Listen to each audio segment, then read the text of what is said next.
I'm so excited to be here today because we are going to go over options on establishing your business legally. So this is going to be a very packed episode. Make sure you have your, pen and paper handy because Danielle is going to cover a whole lot of stuff. So first of all, right? Yeah. Ready? First of all, we want to talk about, why I know it's important to establish your business legally. I know that. Why is it? I know because there's so many benefits. There's a whole lot of tax benefits. You're well protected, liability, and all that stuff, and also for potential funding for your business. Absolutely. But I understand that, and I think a lot of us know that. But it's still a whole lot of nuances and it's still a mystery. So I want you to help us understand, what means what, where each person should be. Some of us work on our own independently, and I think a lot of us know that there's a lot of benefits, but we don't know how it's going to benefit, as a solo entrepreneur. Sure. While some of us have employees and have a bigger team. And so please talk about all this stuff so that we can finally understand. Yes, so I want to make it as simple as possible, and the really issue around this, like Gemma said, is that it's very nuanced, and so that can be hard to do and translate and communicate to others, right, starting out. Since we're in a space right now where we're speaking to you that decided to go into business for yourself and want to just start out, that's where we're going to start with you. Perfect. Because really your options are quite a range. So you can basically operate as yourself, an individual in business, or you can form a separate entity to take off all that liability from you if someone sues you. I should say when someone sues you. It happens all the time. And so you don't want your assets at risk, like a house, etc., right? So what you do is establish a separate entity, meaning we have social security numbers. That's how the government looks at us, right? As a number, unfortunately. And so we want to establish a number separate from that, which would be your employer identification number. That you can go and take to a bank. But also you can take your own social security number to a bank too and open a business bank account. And how you do that is by starting out with filing your own sole proprietorship partnership through a DBA or FBN. DBA. What is that? Yeah, I'm already confused. So break it down. Yes. So DBA is very simple to remember because it's just doing business as yourself. And FBN is a fictitious business name. So if you don't want to operate in your marketing pieces, just as let's say Gemma, and you want to do, I don't know, give me a business you would start. I want to do Gemma's candles. Okay. So Gem's candles. Homemade candles. Ooh, you should start that actually. But Gem's Candles, okay? That's your marketing name. So you can do business as Gemma, as Gemma's Candles. That's the name you would form with your local county usually. Okay. Or even your state and your government. And there's other ways to form that. We'll show you in other videos really how to get down to it in the steps. But knowing your options out there first is very important because if you're just starting in business, well, that's where you would want to start because that's the lowest cost to do so. Perfect. Okay, so I want to sell my candles online and I'm just starting off. Maybe I still have a job or I just don't have a limited budget where I don't have a whole lot of money. Sure. So this would be my first step is just to establish myself as doing business as a DBA and start there. Is that what you're saying? Absolutely. Perfect. Okay. Great way to put it. And just a tip there too is usually with your county, it's around $30 for you to file a name. Okay, well that's great to hear. Yes. And you can do that yourself. Very doable. Yeah. Now, to publish it, that's a whole nother story that has to happen legally too when you register your marketing name. It could cost around $40. So altogether, you could look at establishing your business legally, you doing business as your own social security number, for under $100. And some CPAs out there might charge you a couple $100 or $100 to do it, so you don't have to do all the work. But we're going to show you how, so you can save that money. Looking at your gross revenue, let's say you're averaging maybe even $3,000 a month. Now you have to consider some other things, right? Like taxes. you have to consider protection, right? And sure, when you have a marketing name like a DBA or FBN, you can go get general liability insurance for sure to like cover if there's a lawsuit. But again, remember your assets are still at risk because it's off your social security number. So now that's when we get into forming a separate entity, your own baby. Got it. Okay. Right? It's just like having a baby and getting a social security number for your baby, but this is for a business. It's your EIN number. So you can file that online. We'll show you how to in another video. And or you can go to a CPA, a professional that we have access to in our network, and set up your business properly so it's tax sound, so you avoid having that liability on you. And then also, as you grow, you want to have even more benefits from that in having employees on your team, etc. So where to go from there becomes nuanced, because it's not for everybody to have a LLC. It's not for everybody to have a S corp. Okay.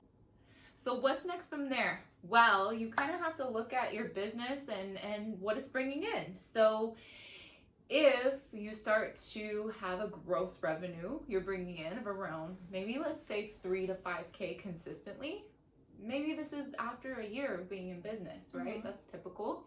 Well, now you have to consider taxes and all these other things that you're forced to pay, right? So your next step or option would be looking into forming an LLC, which is a separate entity from your social security number, or LLP, limited liability company or limited liability partnership. So earlier we talked about DBA being a sole prop or partnership, but with all the liability on you. Now in forming these, you'll be either a sole prop or a partnership without that liability being on you. Okay, so let me understand this. So now we're separating the liability and putting that into the business, as opposed to having the liability onto myself as a person. Is that correct? Yes. So instead of suing you and your candles, I'm actually suing your corporation, which is a whole nother person, entity. Got it. And I believe what I'm understanding is that helps us with having, whenever, let's say a lawsuit, they can't touch my own property, like my home and like everything that I have. They can go after the business only. Is that correct? That's correct. As long as it's not listed as an asset that's owned by your corporation. Okay, perfect. Got it. That's excellent information. Like this is something that I think is so valuable, because there's just so much information that we get so overwhelmed. Okay, so what else do you have for us? Yes, so I think also some things to know is looking into the tax implications of an LLC, because you can actually, there's a misconception out there, it's a huge one around LLCs and LLPs, is that you're forming it to save taxes, but it's really more useful because of the liability portion, right? And depending on what kind of revenues you're bringing in. So let's just say that you started out as an independent contractor with a company selling a product, and at year one, you've made now $50,000 gross revenue, right? Okay, so not made it. We talked about that earlier. So gross revenue is $50,000, and you go to pay your taxes, and you're looking at, oh wow, crap, I'm on the hook for tens of thousands of dollars. How do I avoid paying this? This is a lot in taxes, and I was trying to get away from that if I was W-2, whatever, right? Well, the misconception with forming an LLC is that you're going to save money in taxes. You're actually taxed as a sole proprietorship, still independent contractor, correct. 1099. Yeah. Okay, so how to actually kind of save more in taxes is either one of two things. What you can do is form what's called an S corporation. And that's one thing. Another thing you can do is actually have your CPA fill out a different form when filing your taxes if you have an LLC as an S corp. So tell us what the S corp, what the benefits are, or how we would start there. Oh my goodness, great question. So when you want to grow your business, let's say you're Jeff Bezos in early stages, and Jeff Bezos, I'm sure he had a plan, right? If you looked at documentaries, he had a plan to grow his business as maybe not as huge as it is today, but somewhere around there, right? So thinking long term with your business and the flexibility there, what the problem is with a LLC is if you are going to grow and have a lot of employees and gross revenue where you want to save in taxes and not have those separate forms filed every year, you can actually save money in taxes by having a S corp, and you also have the flexibility to go public, right? And I think we talked about that in a prior video, like IPOs you had mentioned. So if you want to take your company public someday, or have a ton of employees and locations, then it might be more wise for you to start out as an S corp, or even integrate into an S corp from an LLC when it comes time to do that. Just know there's a lot of forms and time involved in that. Okay, but hold on. So let's say Gems Candles. Now I have assistants and I have employees that I have to pay. So is that where it would be a good idea or a good transition to go from LLC to S corp? Absolutely. Perfect. Yeah. And another thing that I've heard is that you can always go this way but not backwards. So could you go, like, if you start off as an S corp, could you go to an LLC? Oh, actually, so yeah, great point in bringing that up, that actually this is talked about all the time. So you can go from an LLC to an S corp, but you can't go in reverse. So you can't go from an S corp to an LLC. Okay, so a good idea is for us to take baby steps, set up an LLC, and whenever we find it necessary, we have employees and we just want to maximize our tax benefit, to go into an S corp. Is that what you're saying? Sure. In general, that's kind of the rule of thumb you want to stick to. Perfect. But I think that you have to consider other things too, depending on the business that you're getting involved with. I see a lot of Amazon sellers, for instance, going straight into it and having insane profit right off the bat. And so maybe a S corp is more appropriate for their formation, because of the amount of revenue that they're bringing in already, and don't want to pay insane amount of taxes on that money, or they're hiring work, whether it's independent contractors, W-2 earners. Perfect. And then you did talk about the costs associated with the DBA. Can you tell us what the cost would be if we wanted to establish either an LLC or an S corp?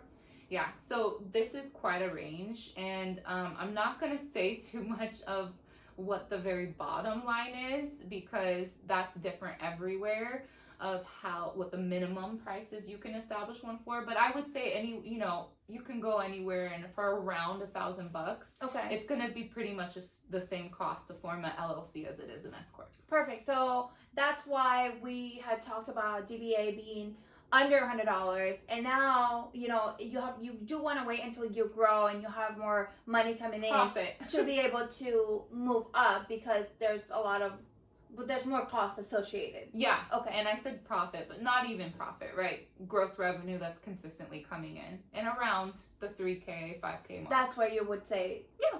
Okay. Perfect. That's great information. Okay. So I think I have a better idea of how that works. Do you have anything else that you want to share with us? Yeah, absolutely. So these aren't just your only options. Where to go from here if you want to be a Jeff Bezos. Well, then you want to consider like corporations moving in from an S corp to maybe like a C corp or a B corp. The difference between those two is the C corp is just going to be higher growth. There's more benefits to it. We'll go over that another time. The B corp is almost the same as a C corp, except for the fact that in general you're being more transparent with your numbers and your mission with the company. Okay. So there's it's more integrity driven than, let's say, a C corp, which is more of your monopolies, right? Okay. And then you have a nonprofit, and there's different forms of nonprofits you can establish. So this is something that you can also establish right off the bat too, because if your mission is to pay it forward and that's all you care about, and you want to form a nonprofit, well, you don't have to form an LLC or S corp. Just go form your nonprofit right away, and there's different types of funding you'll have access to with that as well. Thank you. I'm glad we talk about nonprofits, because I know a lot of people want to start, for a cause or whatever, and they just don't know this information a lot of the times. So can you expand a little bit more on those benefits that you just discussed when it comes to specifically nonprofits? Sure, yeah. So that's a great question. Nonprofits, I even want to file one. I'm just not prepared to do so, because there's things that you really need to consider before forming one, right? Okay. And the reason why you would really want to form one is if you are gonna, like I said, pay it forward and there's a specific cause you want to help, your donors, when they're making charitable donations to you and your cause, it just looks more official when you formed a nonprofit and you become tax exempt. So that's a huge benefit into being in business as a nonprofit in business. And some things you want to consider, which I had to, was that the cost to start up is going to be more than your LLC or S corp. Oh, okay. As well as the ongoing filing fees for Got it. What are some examples of nonprofits that you see some of your clients start? Oh yeah, so well, one that I go to not every Sunday, but is church throughout time. So a lot of your churches, right?